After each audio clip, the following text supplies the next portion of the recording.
ने प्रबुद्ध सम्मेलन किए पूरे प्रदेश भर में और अब जाकर के एक बड़ा रैली कर रही है, एक बड़ी जनसभा को संबोधित करने जा रही है बसपा अध्यक्ष मायावती। तो ये माना जा रहा है कि आज से बीएसपी के चुनावी अभियान का शंखनाद करेंगी। विपक्षियों के लिए उनके पास संदेश होगा, पार्टी के कार्यकर्ताओं के लिए उनके पास संदेश होगा और आने वाले वक्त में पार्टी की स्ट्रैटेजी क्या है, सोशल इंजीनियरिंग कैसे होने जा रही है बहुजन समाज पार्टी की, इस पर भी फोकस रहेगा। कैमरामैन गिरीश के साथ अभिषेक पांडे, भारत समाचार, लखनऊ।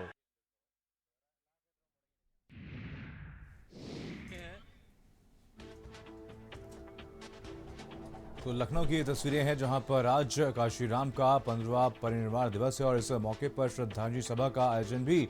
बसपा द्वारा किया गया है। कुछ ही देर बाद मायावती भी यहां पर पहुंचने वाली हैं और इस दौरान वो जनसभा को संबोधित भी करेंगी। तो आपको बता दें 2022 के विधानसभा चुनाव से पहले एक बड़ा कार्यक्रम बसपा द्वारा आयोजित किया गया है और परिनिर्वाण दिवस आज मनाया जा रहा है और श्रद्धांजलि सभा का भी आयोजन किया गया है जहां पर बसपा प्रमुख मायावती कुछ ही देर बाद यहां पर जनसभा को संबोधित करने वाली हैं। इसको लेकर के तैयारियां भी की गई हैं। तस्वीरें आप तक पहुंचा रहे हैं। आपको बता दें यहां पर बसपा के महासचिव सतीश चंद्र मिश्रा भी यहां पर इस बैठक में शामिल होने के लिए पहुंचे हैं। तो विशेष कार्यक्रम का आज आयोजन कराया गया है और बीएसपी प्रमुख मायावती भी इस कार्यक्रम में शामिल होने के लिए कुछ ही देर में पहुंचने वाली हैं।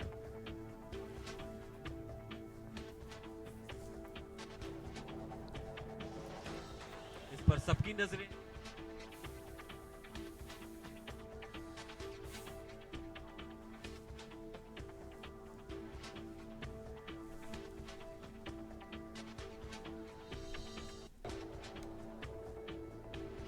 तो आपको बता दें काशीराम का आज 15वां परिनिर्वाण दिवस है। इसी खबर जानकारी के साथ अभिषेक हमारे साथ हमारे संवाददाता जुड़ गए हैं। अभिषेक, कैसी तस्वीरें आपको देखने को मिल रही है? कितनी बड़ी संख्या में कार्यकर्ता इस बैठक में शामिल होने के लिए पहुंची हैं और क्या बीएसपी प्रमुख मायावती यहां पर पहुंच गई हैं? कितनी देर में संबोधन उनका होना है?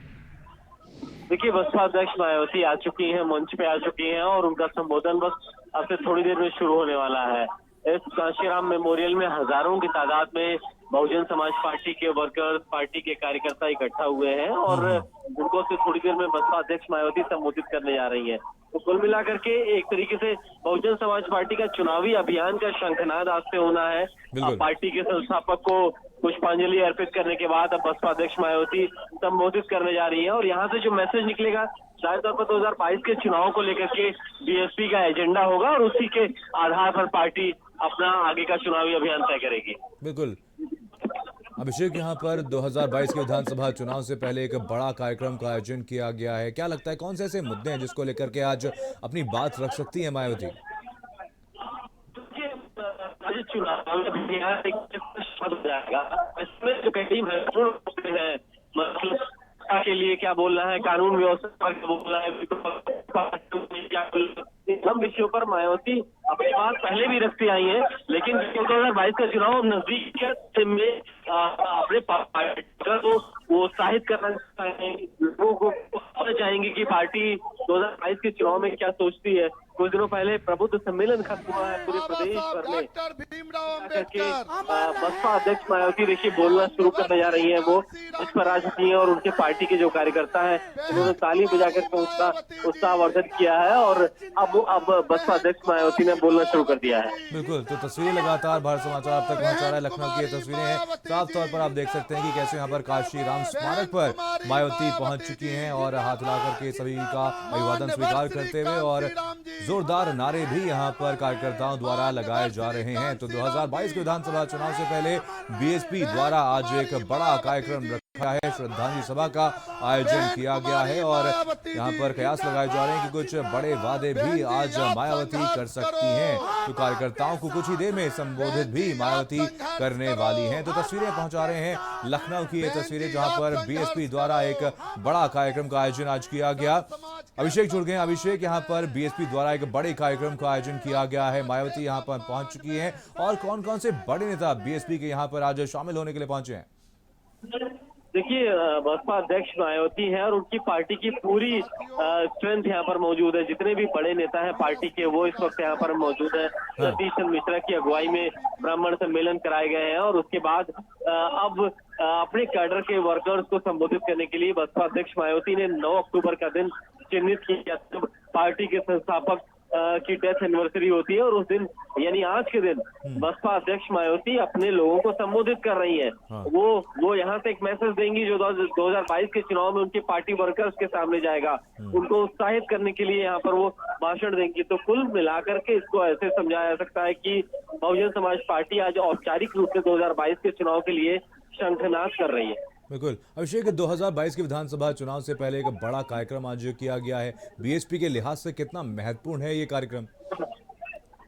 देखिए, बहुजन समाज पार्टी एक कैडर बेस्ड पार्टी है। बसपा अध्यक्ष मायावती को पता है कि उनको अपने पार्टी वर्कर्स को क्या संदेश देना है, कब संदेश देना है, और ऐसे में आज का दिन जाहिर तौर पर बेहद खास हो जाता है। कम से कम बहुजन समाज पार्टी के लिए, जो पार्टी के संस्थापक की आज 15वीं पुण्यतिथि परिनिर्वाण दिवस उसको के रूप में मनाया जाता है। और बसपा अध्यक्ष मायावती भी जानती है कि उनके पार्टी वर्कर्स जो कैडर बेस्ड पार्टी, उनकी क्या ताकत है। चुनाव सर पे बिल्कुल मचा हुआ है, और अपनी पार्टी की सोशल इंजीनियरिंग को नए स्वरूप में लाने के लिए अपने कैडर के लोगों को संदेश भी देना जरूरी है, और इसीलिए आज के दिन चुना गया है जब वो अपने लोगों को संदेश देंगे। चलिए, संपर्क टूट गया, एक बार फिर से संपर्क उत्तर करें। प्रदेश के कोने कोने से आए हुए बीएसपी के सभी छोटे बड़े पदाधिकारियों एवं कार्यकर्तागण, जैसा कि आप लोगों को ये विदित है कि आज दिनांक 9 अक्टूबर को बीएसपी के जन्मदाता एवं संस्थापक मान्यवर श्री कांशीराम जी की पुण्यतिथि है, जिन्होंने अपनी पूरी जिंदगी अपने संतों, गुरुओं व महापुरुषों में भी विशेषकर परम पूज्य बाबा साहब डॉक्टर भीमराव अंबेडकर के बताए हुए रास्तों पर चलकर देश के करोड़ों दलितों, आदिवासियों, पिछड़े वर्गों,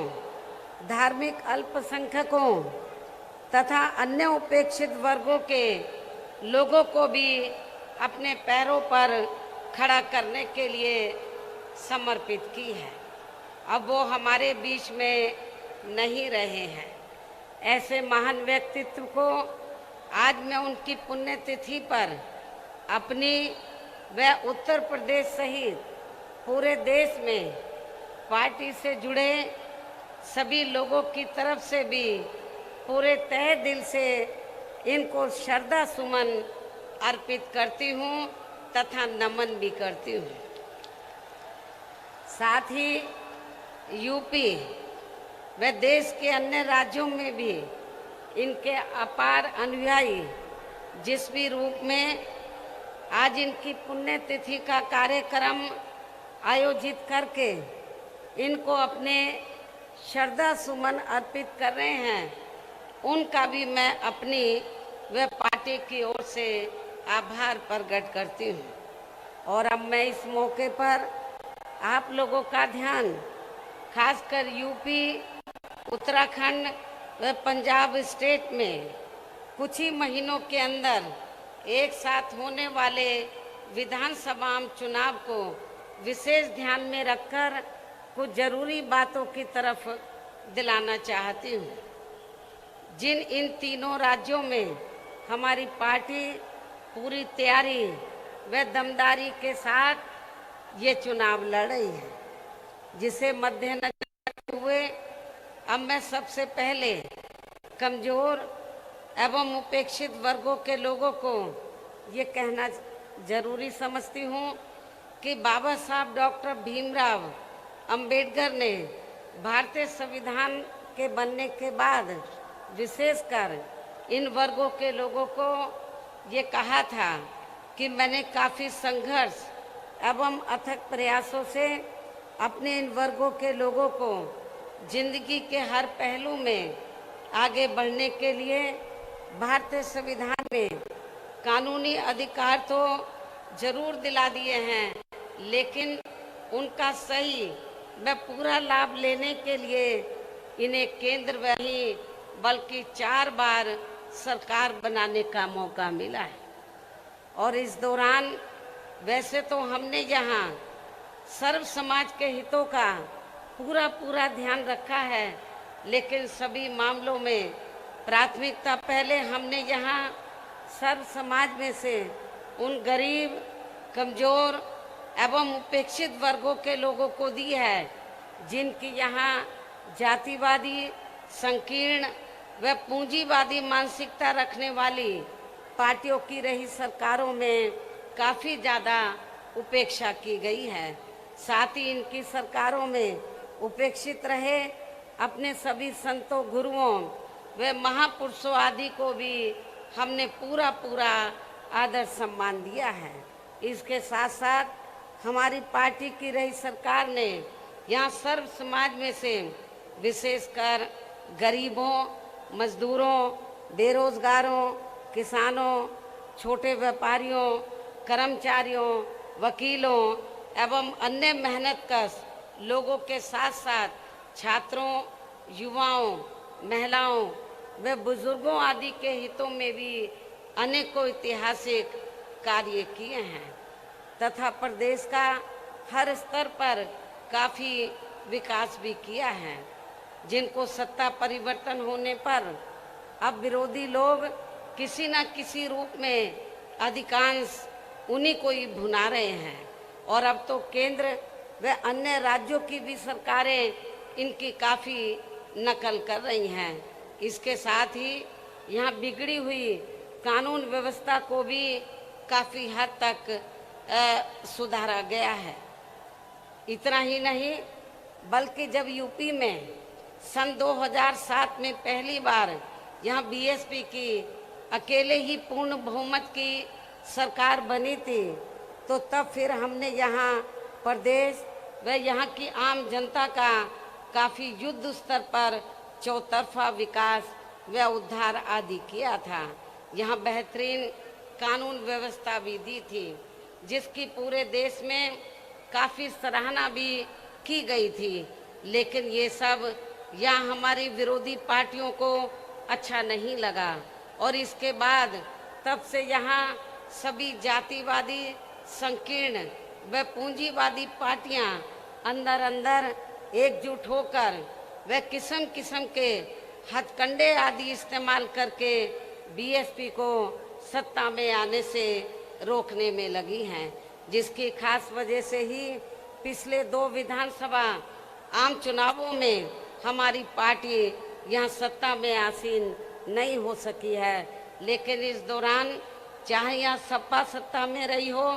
या बीजेपी सत्ता में आसीन है, किंतु यहाँ की जनता इन दोनों सरकारों में काफ़ी ज़्यादा दुखी रही है, ये भी सर्वविदित है। और अब प्रदेश की जनता बीएसपी के शासनकाल को ही याद कर रही है और यहाँ सत्ता परिवर्तन करने के लिए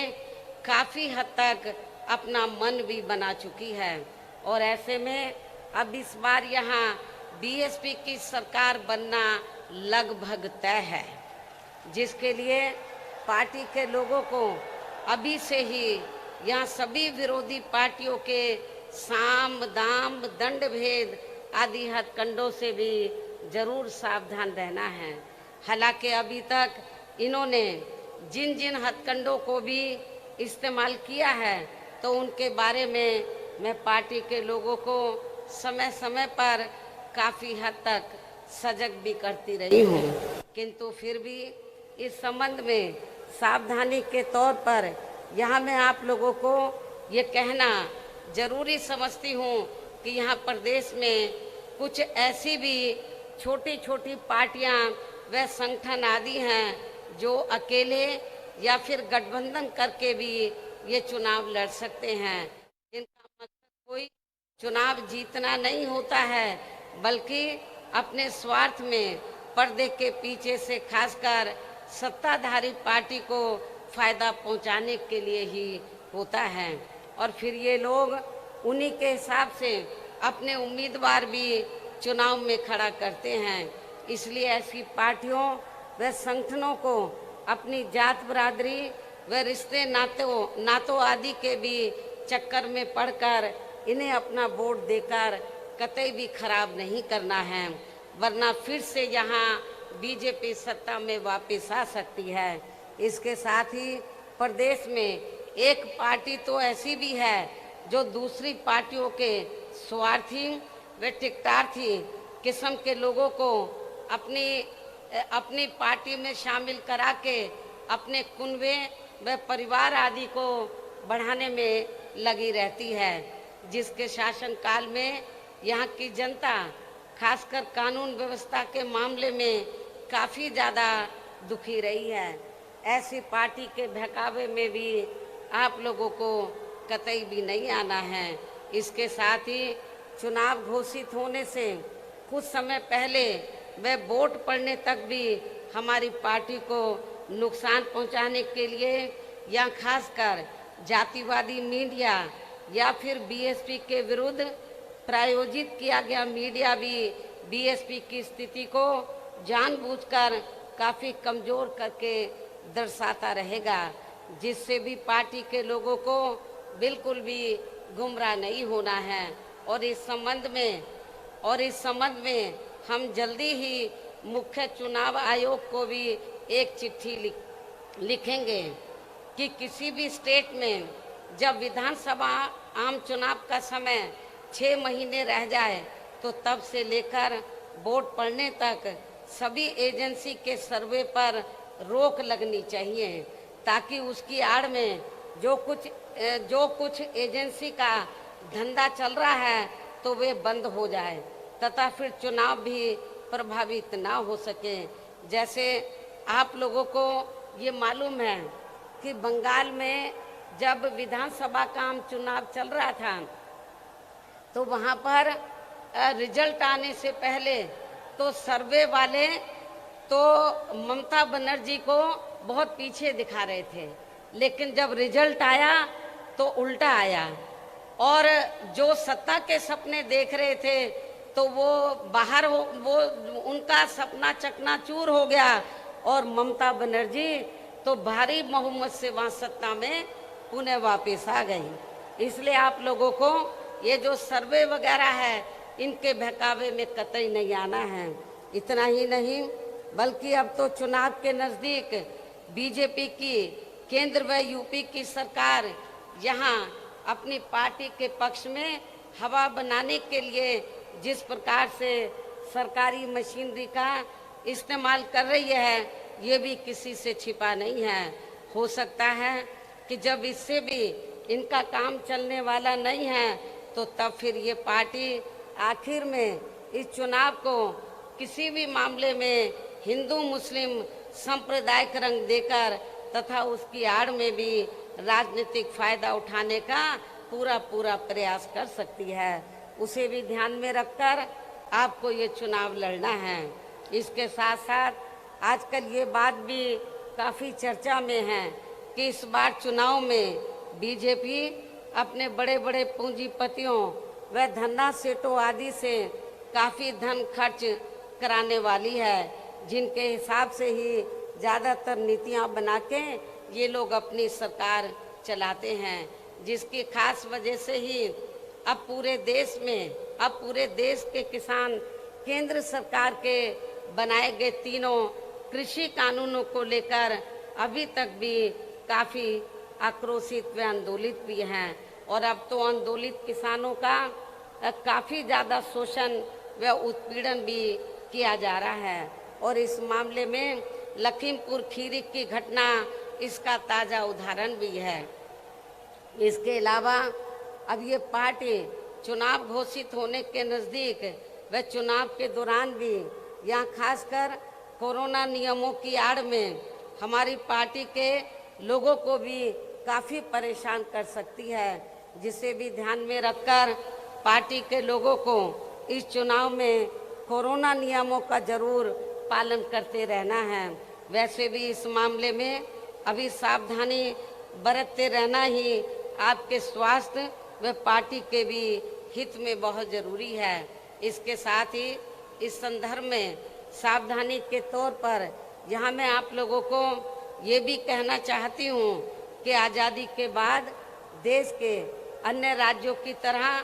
यहाँ आपके यूपी में भी काफ़ी वर्षों तक ज़्यादातर कांग्रेस पार्टी ही सत्ता में आसीन रही है। यही स्थिति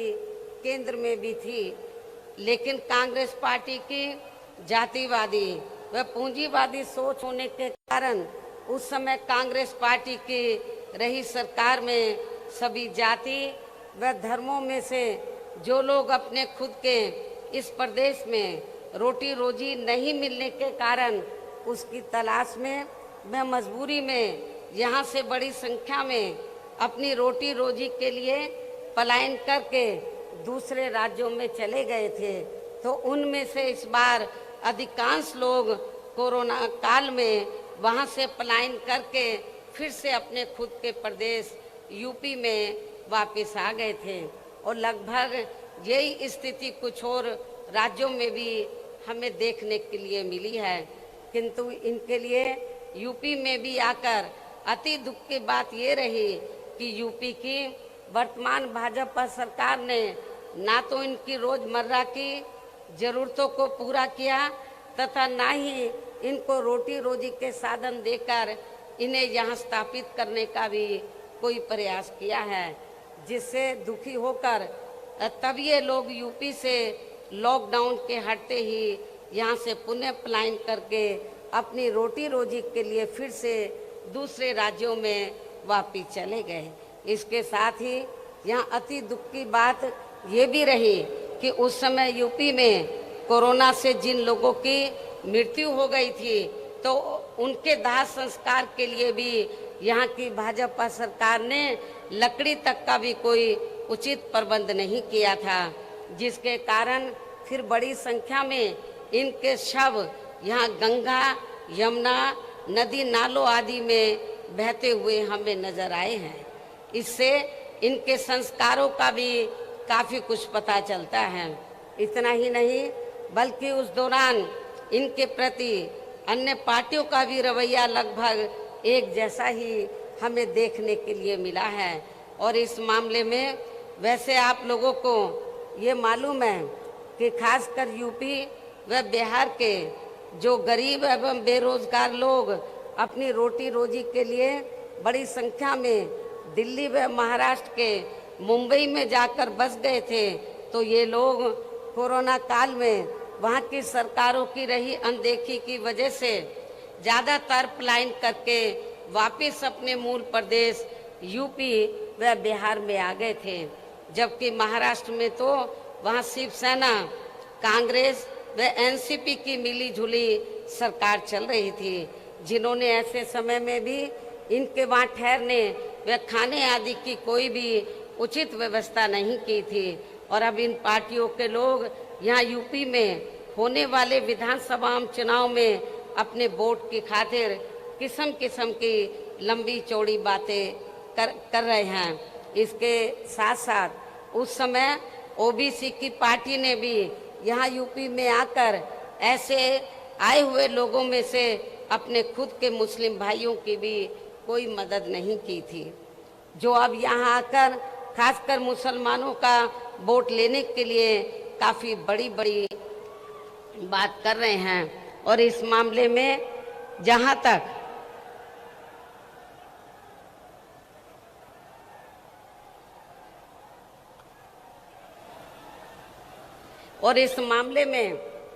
जहाँ तक दिल्ली से यूपी के लोगों का जबरदस्त पलायन करने का सवाल है,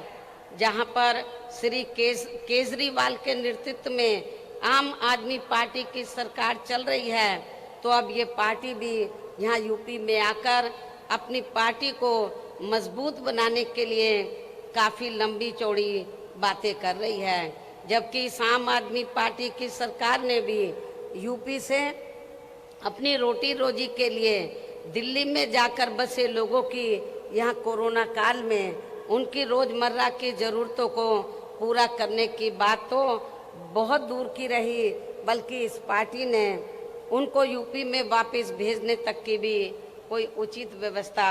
नहीं की थी। लेकिन सोचने की बात यह है कि अब यही आम आदमी पार्टी यहाँ यूपी में होने वाले विधानसभा चुनाव में अपनी पार्टी के लिए यहाँ के लोगों से उनका सहयोग व समर्थन आदि मांग रही है, जिसका यूपी के लोगों को अब इसी चुनाव में इनको यहाँ सबक सिखाना बहुत ज़रूरी है। इतना ही नहीं बल्कि अब ये आम आदमी पार्टी यहाँ यूपी में आकर दिल्ली की तरह खासकर बिजली, पानी व स्वास्थ्य आदि को लेकर जो किस्म किस्म की रियायतें देने की बात कर रही है, तो उनमें बिल्कुल भी सच्चाई नहीं है, क्योंकि वहाँ पर ऐसे कुछ भी ज़मीनी हकीकत में कार्य नहीं हुए हैं, बल्कि इन मामलों में इनके कागजों में ही अधिकांश लीपापोती होती रही है। इसके साथ साथ अब ये आम आदमी पार्टी ये भी कह रही है कि दिल्ली की तरह ही यहाँ यूपी के लोगों को भी रोजगार दिए जाएंगे। साथ ही रोजगार नहीं दिए जाने पर उन्हें बेरोजगारी भत्ता भी दिया जाएगा, जिसमें भी रत्ती भर कोई सच्चाई नहीं है। ये बात बिल्कुल झूठ व हवा हवाई है, क्योंकि यदि आम आदमी पार्टी ने दिल्ली में यहाँ बेरोजगार लोगों को रोजगार या बेरोजगारी भत्ता आदि दिया होता, तो फिर दिल्ली में जाकर बसे यूपी व बिहार के लोगों को भी कोरोना काल में दिल्ली छोड़कर यहाँ यूपी व बिहार में वापस नहीं आना पड़ता। इसलिए अब यहाँ बीजेपी, सपा व कांग्रेस पार्टी के साथ साथ आम आदमी पार्टी, ओबीसी की पार्टी, शिवसेना व अन्य और भी पार्टियां जो अपने अपने वोट की खातिर अभी से ही यूपी की जनता को किस्म किस्म के वायदे कर रही हैं, तो वो केवल हवा हवाई है, उसमें रत्ती भर भी दम नहीं है। वैसे भी इस बार चुनाव में सभी विरोधी पार्टियां अपने अपने चुनावी घोषणा पत्रों में कुछ ज़्यादा ही प्रलोभन भरे चुनावी वायदे करने वाली हैं, जिनके बहकावे में भी प्रदेश की जनता को कतई भी नहीं आना है, जिन्हें सत्ता में आने के बाद ये पार्टियां अधिकांश अमल में नहीं लाती हैं। जबकि ये बात भी सर्वविदित है कि बीएसपी किसी भी चुनाव में अपना कोई भी चुनावी घोषणा पत्र आदि जारी नहीं करती है, क्योंकि बीएसपी कहने में बहुत कम बल्कि कार्य करके दिखाने में ही ज़्यादा विश्वास रखती है। और इस मामले में बीएसपी का यहाँ 4 बार का रहा शासनकाल इसका खास सबूत है। इसलिए इन सब बातों को ध्यान में रखकर प्रदेश की जनता को अब चुनाव में विरोधी पार्टियों के किसी भी बहकावे में नहीं आना है, जिनका यहाँ के लोगों के प्रति असली चेहरा खासकर कोरोना काल में हमें काफ़ी कुछ देखने के लिए मिला है, जिसे खास ध्यान में रखकर अब हमारी पार्टी का ये कहना है कि बीएसपी की सरकार बनने पर इस बार सबसे ज़्यादा जोर हमारी पार्टी यहाँ के गरीब व बेरोजगार नौजवानों को रोटी रोजी के साधन उपलब्ध कराने पर ही लगाएगी, ताकि अब आगे इनको अपनी रोटी रोजी के लिए यहाँ अपने खुद के प्रदेश यूपी से कभी भी पलायन ना करना पड़े। और इस बार चुनाव में हमारी पार्टी का यही मुख्य चुनावी मुद्दा भी होगा। इसके साथ ही यूपी में हमारी पार्टी की रही चारों सरकारों ने यहाँ सर्व समाज में से खासकर दलितों, आदिवासियों, पिछड़े वर्गों, मुस्लिम व अन्य धार्मिक अल्पसंख्यकों तथा गरीबों, मजदूरों, बेरोजगारों, किसानों, छोटे व्यापारियों, कर्मचारियों, वकीलों व अन्य मेहनतकश लोगों के साथ साथ छात्रों, युवाओं, महिलाओं व बुजुर्गों आदि के हित एवं कल्याण के लिए जो भी योजनाएं व परियोजनाएं आदि चलाई थी, जिन्हें सपा व भाजपा सरकार ने अधिकांश रोक दिया है, तो उन्हें फिर से शुरू किया जाएगा। साथ ही प्रदेश में बिजली, पानी, स्वास्थ्य व अन्य रोजमर्रा की सभी जरूरतों को भी समय से पूरा किया जाएगा। इसके साथ साथ प्रदेश में खासकर शिक्षा के क्षेत्र में तथा अन्य और विभागों के भी कर्मचारी जो आए दिन अपनी मांगों को लेकर धरना प्रदर्शन व हड़ताल आदि करते रहते हैं, तो उन सभी मामलों को निपटाने के लिए एक आयोग का गठन किया जाएगा और उनकी वाजिब मांगों को स्वीकार भी कर लिया जाएगा। साथ ही प्रदेश के जो भी क्षेत्र अति पिछड़े हैं तो उन्हें प्राथमिकता के आधार पर विकसित किया जाएगा। इसके साथ साथ डॉक्टर अंबेडकर ग्राम विकास योजना एवं मान्यवर श्री कांशीराम जी शहरी समग्र विकास योजना को भी पुनः चालू करा के यहाँ गांवों व शहरों को फिर से विकसित किया जाएगा, जिनकी हालत अब यहाँ काफ़ी ज़्यादा खराब हो चुकी है। प्रदेश में अयोध्या, वाराणसी, मथुरा व अन्य सभी धार्मिक स्थलों पर लोगों की सुविधा के लिए बीएसपी की सरकार के पद चिन्हों पर चलकर वर्तमान भाजपा सरकार ने अभी तक जो भी कार्य शुरू किए हैं तो वे अभी पूरे नहीं हुए हैं, तो उन्हें बदले की भावना से रोका नहीं जाएगा बल्कि पूरा कराया जाएगा। इसके अलावा प्रदेश में सरकार बनने पर पहले नए हॉस्पिटल, मेडिकल कॉलेज एवं शिक्षण संस्थान आदि नहीं बनाए जाएंगे, बल्कि पहले से जो बने हैं जिनकी काफ़ी दयनीय हालत हमें कोरोना काल में देखने के लिए मिली है तो उन्हें पहले सुधारा जाएगा। इसी प्रकार प्रदेश में सड़कें व पुल आदि भी नए बनाने से पहले यहाँ पुरानी सड़कों व पुलों आदि को ही ठीक किया जाएगा ताकि कोई जनहानि ना हो सके। साथ ही प्रदेश के विकास व जनहित में केंद्र एवं स्टेट की अभी तक जो भी सही योजनाएं चल रही हैं तो उन्हें विरोधी पार्टियों की तरह बदले की भावना से रोका नहीं जाएगा। इसके साथ ही सपा व भाजपा सरकार की तरह दूसरी सरकारों के किए गए कार्यों के नाम बदलकर ये भी नाटक नहीं किया जाएगा। कहने का तात्पर्य ये है कि प्रदेश में सपा व भाजपा सरकार के सभी कार्यों की ईमानदारी से समीक्षा की जाएगी। जो कार्य सही व जनहित में हैं तो उन्हें जरूर आगे बढ़ाया जाएगा, अर्थात रोका नहीं जाएगा। इसके अलावा मेरी सरकार में वर्तमान भाजपा सरकार की तरह कानून व्यवस्था का सुधार केवल कागजों व मीडिया आदि में नहीं बल्कि जमीन पर ही लोगों को हकीकत में होता हुआ नजर आएगा। खासकर सपा सरकार में जो गुंडे, बदमाश व माफिया आदि खुलेआम जनता का शोषण व उत्पीड़न आदि करते हैं तो वे मेरी सरकार में आपको जेल के बाहर नहीं बल्कि जेल की सलाखों के अंदर ही नजर आएंगे, जहां उनकी असली जगह होनी चाहिए। इस प्रकार से प्रदेश में सर्वजन हिताय व सर्वजन सुखाय के लिए यहाँ हर स्तर पर प्रदेश की पूरी तस्वीर बदल दी जाएगी। इतना ही नहीं बल्कि आज मैंने प्रदेश व आम जनहित में जो कुछ भी कहा है और इससे पहले पिछले महीने दिनांक 7 सितंबर को प्रबुद्ध वर्ग के हुए समापन कार्यक्रम के दौरान भी जो कुछ भी कहा है तो ये सभी कार्य यहाँ बीएसपी की सरकार बनने पर बिना पक्षपात एवं भेदभाव आदि के ही समय से पूरे किए जाएंगे। और इस मामले में विशेषकर किसानों, गरीब व कमजोर एवं असहाय लोगों की तथा यहाँ सर्व समाज में से बेरोजगार लोगों की भी समस्याओं को दूर करने की तरफ विशेष ध्यान दिया जाएगा। साथ ही सर्व समाज में से ब्राह्मण समाज की भी सुरक्षा, सम्मान एवं तरक्की आदि के साथ साथ यहाँ धार्मिक अल्पसंख्यक समाज में से मुस्लिम समाज के भी विकास एवं उत्थान व उनके जान माल आदि की सुरक्षा को भी लेकर पार्टी ने अभी तक जो कुछ भी कहा है तो उन पर हमारी सरकार द्वारा पूरी ईमानदारी व निष्ठा से जमीनी हकीकत में कार्य किया जाएगा तथा यहाँ की जनता को किसी भी मामले में निराश नहीं होने दिया जाएगा। वैसे भी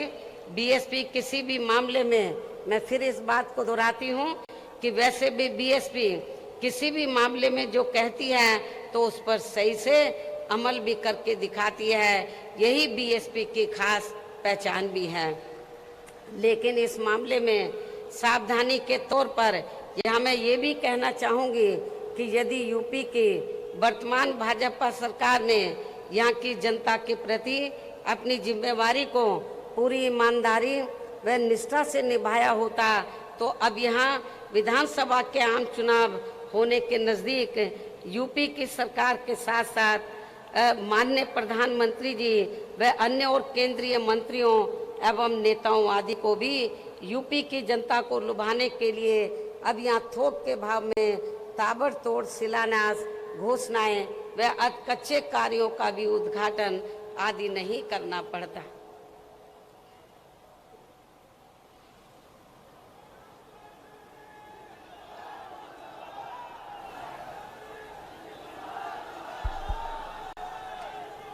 आवाज को ज्यादा मत खोलो। इसके साथ ही नाराज चल रहे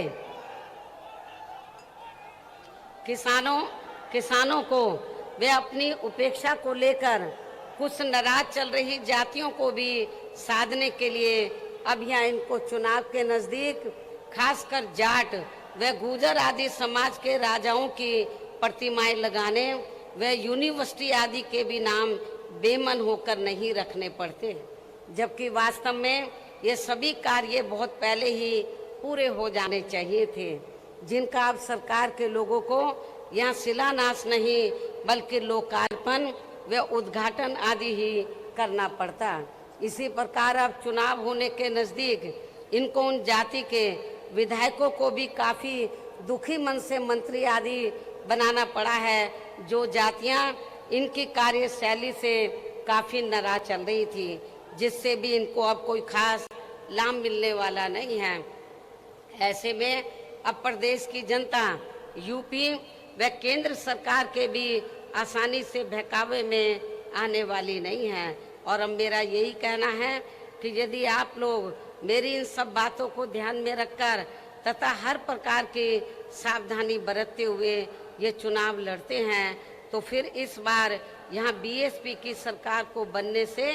कोई भी ताकत रोक नहीं पाएगी, अर्थात फिर यहाँ बीएसपी की सरकार जरूर बनेगी। और ऐसा हो जाने पर फिर यही आज पार्टी के लोगों की मान्यवर श्री कांशीराम जी के प्रति सच्ची श्रद्धा भी होगी। इस उम्मीद के साथ ही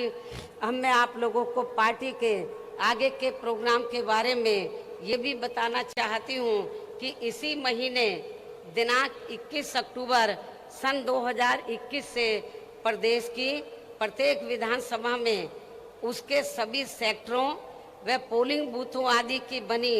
कमेटियों के सभी पदाधिकारियों को यहाँ विधानसभा आम चुनाव को खास ध्यान में रखकर उन्हें कैडर के जरिए हर स्तर पर तैयार व सजग करने का कार्य युद्ध स्तर पर पूरे प्रदेश में शुरू किया जाएगा। और ये कार्य पूरा होने पर फिर जरूरत अनुसार ही आगे का कार्यक्रम बनाया जाएगा। इसके साथ ही प्रत्येक विधानसभा वार कैडर का ये कार्य पार्टी के केवल पूरे मंडल को देख रहे मुख्य सेक्टर प्रभारियों व पार्टी के स्टेट एवं केंद्रीय वरिष्ठ पदाधिकारियों द्वारा ही लिया जाएगा। इतना ही नहीं बल्कि आपकी मदद के लिए पिछले महीने 7 सितंबर को वे आज 9 अक्टूबर को भी मैंने खासकर यहाँ यूपी में होने वाले विधानसभा आम चुनाव को ध्यान में रखकर जो भी जरूरी बातें आप लोगों के सामने रखी हैं तो उन्हें बुकलेट के जरिए भी हर विधानसभा में वहाँ के लोगों तक जरूर पहुँचाया जाएगा। और इस मामले में मैं ये भी कहना चाहूँगी, यदि मुझे ये लगा कि आप लोग मेरे आज दिए गए इस आदेश व निर्देश का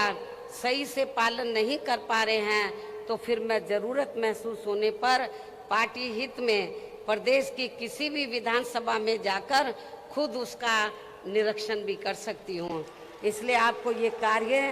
पूरी ईमानदारी से ही करना है ताकि मुझे आपका इम्तिहान ना लेना पड़े। इसके साथ साथ यहाँ मैं ये भी कहना चाहती हूँ कि इसी पैटर्न पर चलकर उत्तराखंड व पंजाब स्टेट में भी पार्टी के लोग ये कार्य 21 अक्टूबर से ही शुरू करेंगे। इस प्रकार से आप लोग अपनी पूरी तैयारी के साथ इन तीनों राज्यों में यहाँ की सरकारों को सत्ता से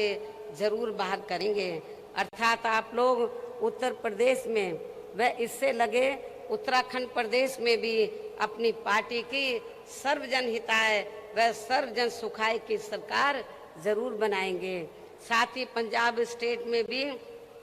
बीएसपी व अकाली दल गठबंधन की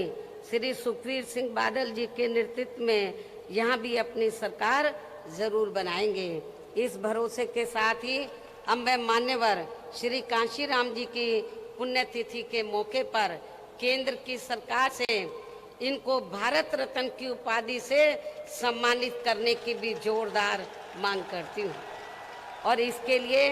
इनसे ये विशेष आग्रह भी करती हूँ। हालांकि इस मामले में हमें ये मालूम है कि केंद्र में कोई भी जातिवादी सरकार जल्दी से हमारे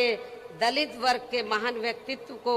इस उपाधि से सम्मानित करने वाली नहीं है। और इस संदर्भ में बाबा साहब डॉक्टर भीमराव अंबेडकर का खास उदाहरण आप लोगों के सामने है। आप लोगों को मालूम है कि बाबा साहब ने तो देश का संविधान बनाया और जब केंद्र में अंग्रेजों के जाने के बाद कांग्रेस सत्ता में आई, राज्यों में भी रही, तो कांग्रेस की जिम्मेवारी बनती थी कि बाबा साहब को भारत रत्न की उपाधि से सम्मानित करना चाहिए था। लेकिन कांग्रेस की केंद्र की सरकार ने बाबा साहब को भारत रत्न की उपाधि से सम्मानित नहीं किया और नतीजा क्या हुआ, हमारे लोग इसके लिए काफी संघर्ष करते रहे लेकिन सफलता नहीं मिली, क्योंकि कांग्रेस पार्टी नहीं चाहती थी कि दलितों को और खासकर बाबा साहब को ये सम्मान मिले। उसके बाद जब बीएसपी बनी और 1989 में जब केंद्र में जनता दल की सरकार बनी श्री बीपी सिंह के नेतृत्व में और कांग्रेस सत्ता से बाहर हुई और मिली जुली सरकार बनी, तो उस समय हमारी पार्टी के 3 एमपी जीत कर आए थे। मैं खुद भी जीत कर आई थी 1989 में बिजनौर से। तो उस समय श्री बीपी सिंह जी ये चाहते थे कि हम लोग सरकार में शामिल हो जाएं। हमने श्री बीपी सिंह को ये कहा कि हमें कोई मंत्री का पद नहीं चाहिए, हम केवल 2 ही आपसे मांग कर रहे हैं, एक तो बाबा साहब को भारत रत्न की उपाधि से सम्मानित किया जाए और दूसरा मंडल कमीशन की रिपोर्ट लागू की जाए। तो श्री बीपी सिंह जी ने हमारी बात को मान लिया और श्री बीपी सिंह जी की सरकार में ही बाबा साहब को भारत रत्न की उपाधि से सम्मानित किया गया और पिछड़े वर्ग की मंडल कमीशन की रिपोर्ट लागू हुई। लेकिन ये बीजेपी को उस समय अच्छा नहीं लगा, जो आज जनगणना का भी विरोध कर रहे हैं ओबीसी का, और उन्होंने श्री बीपी सिंह की सरकार ज्यादा दिन नहीं चलने दी और उनकी सरकार गिर गई। इसलिए अब चाहे ये पार्टी अर्थात कांग्रेस पार्टी, इसलिए कांग्रेस ने यदि ऐसा किया होता तो आज कांग्रेस की हालत ऐसी नहीं होती। इसलिए अब चाहे ये पार्टी अर्थात कांग्रेस पार्टी दलित को किसी भी स्टेट का मुख्यमंत्री व देश का प्रधानमंत्री तथा पार्टी का हेड भी क्यों ना बना दे, तो भी दलित वर्ग के लोग बाबा साहब का ये अपमान भूलने वाले नहीं हैं। इसके साथ ही पिछड़े वर्ग के व्यक्ति को भी ये सभी महत्वपूर्ण पदों पर भी क्यों ना रख लें, तो भी इस वर्ग के लोग कांग्रेस को जल्दी से माफ करने वाले नहीं हैं, जिसने केंद्र में अपनी सरकार के रहते हुए इनकी मंडल कमीशन की रिपोर्ट को लागू नहीं किया था। इसी प्रकार अब कांग्रेस पार्टी किसानों के मुद्दे की आड़ में खासकर सिख समाज को लुभाने के लिए कितनी भी नाटकबाजी क्यों ना कर ले, तो भी देश में सिख समाज के लोग कांग्रेस के राज में हुए सिख दंगों को आसानी से भुलाने वाले नहीं हैं। संक्षेप में अब मेरा यही कहना है कि केंद्र में जब तक जातिवादी सरकारें चलती रहेंगी, जातिवादी मानसिकता वाली सरकारें चलती रहेंगी, तो तब तक यहाँ दलित वर्ग के महान व्यक्तित्व को आसानी से भारत रत्न की उपाधि से सम्मानित नहीं किया जाने वाला है। लेकिन फिर भी हमारी पार्टी का मान्यवर श्री कांशीराम जी को ये सम्मान दिलाने का प्रयास हमेशा जारी रहेगा। वैसे भी किसी भी मामले में कांग्रेस में अन्य जातिवादी पार्टियों को भी यहाँ दलित, आदिवासी व पिछड़े वर्ग के लोग केवल इन्हें अपनी मुसीबत व मजबूरी आदि में ही याद आते हैं। ये सब हमें पिछले महीने पंजाब स्टेट में भी काफ़ी कुछ देखने के लिए मिला है। इसे भी हमारे लोगों को जरूर ध्यान में रखकर चलना चाहिए। इन्हीं जरूरी बातों के साथ ही अब मैं मान्यवर श्री कांशीराम जी की प्रतिमा पर अपने श्रद्धा सुमन अर्पित करती हूँ तथा मेरे बाद यहाँ भारी संख्या में आप ये देखो चारों तरफ भीड़ ही भीड़ है और जितने लोग अंदर हैं इससे काफी ज्यादा लोग बाहर भी हैं। तो आप लोग अपने खुद के साधनों से चलकर, तो कल से आप लोग इधर आए हुए हैं। आपको जब मालूम पड़ा कि मान्यवर श्री कांशीराम जी की पुण्यतिथि के मौके पर मैं खुद यहाँ पर स्मारक स्थल पर पहुँचने वाली हूँ, तो मेरे मना करने के बावजूद भी आप लोग नहीं रुके और बड़े पैमाने पर आप लोग यहाँ पर लाखों की संख्या में इधर पहुँचे हैं। इसके लिए तो मैं आप लोगों की बहुत बहुत आभारी हूँ और मुझे पूरा भरोसा है, खास तौर से जो विरोधी लोग ये कहते हैं कि बीएसपी कहीं पिक्चर में नजर नहीं आ रही है। मेरे ख्याल अभी तक पिछले कई महीनों में जितने प्रोग्राम कांग्रेस ने, सपा ने, बीजेपी ने किए हैं, जितनी भीड़ उनके प्रोग्राम में अभी तक आई है उससे कई गुना भीड़ आज बीएसपी के अकेले एक प्रोग्राम में आप लोगों को देखने के लिए मिल रही है, मीडिया को देखने के लिए मिल रही है। तो अब मैं आप लोगों का और ज्यादा समय न लेते हुए अब मैं मान्यवर श्री कांशीराम जी की प्रतिमा पर अपने श्रद्धा सुमन अर्पित करती हूँ तथा मेरे बाद या भारी संख्या में आए पार्टी के लोग भी खासकर कोरोना नियमों का पालन करते हुए पूर्व की तरह ही पूरे अनुशासित तरीके से इनको अपने श्रद्धा सुमन अर्पित करके तब फिर अपने अपने जिलों में सावधानी पूर्वक वापिस चले जाएंगे और फिर ये लोग पार्टी के आज घोषित किए गए कार्य में पूरे जी जान से जुट जाएंगे। इस उम्मीद के साथ ही अब मैं आप लोगों से यही रजा लेती हूँ। जय भीम, जय भारत। बहुजन समाज पार्टी जिंदाबाद, बहुजन समाज पार्टी जिंदाबाद। बाबा साहब भीमराव अम्बेडकर अमर रहे, मानवर कांशीराम साहब अमर रहे, मानवर कांशीराम साहब अमर रहे। इसी बीच एक बड़ी खबर, लखीमपुर खीरी मामले से जुड़ी एक बड़ी खबर। मुख्य आरोपी